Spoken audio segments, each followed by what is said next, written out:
पादासनं नमः गन्धर्वं दश दिगपाळे भवायामि दश दिगपाळे भ्योत्रागच्छ ब्राह्मणदेवताभ्यो भवायामि ब्राह्मणदेवताभ्यो अत्रागच्छ ओम नवग्रहदेवताभ्यो भवायामि नवग्रहदेवताभ्यो अत्रागच्छ नवग्रहदेवताभ्यो आसनपदासनं नमः नवग्रहदेवताभ्यो गन्धपुष्पं नवग्रहदेवताभ्यो पाद्योऽर्घ्यं स्वाहा पाद्य अर्घ्य काले पाद्य अर्घ्यं स्वाहा पंचामृतेन शुद्धाचरणस्थानं समर्पयामि वनस्पत्याय ओम शान्ति शान्ति वनस्पति शान्ति आपसन्ति अंतर्पतन्ति बुधापति शान्ति महापुरुषाय भवामहे प्रियनं भवामहे भवामहे वसुताने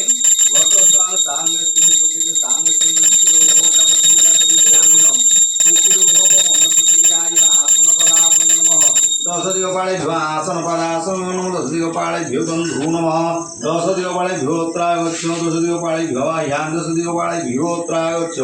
ओम वक्रतुण्डाय महाबाहो कोटिसूर्य समप्रभो निर्विघ्नं कुरु मे देव सकलकार्येषु सर्वदा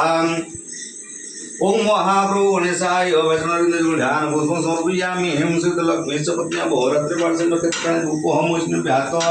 कृष्णन्याचरं भूमिश्रं सर्वलोकमैश्यानं महाप्रभु गणेशाय पुष्पं नमः ओम महाप्रभु आदित्यादिनायो प्रयुभ्य पुष्पं समर्पयामि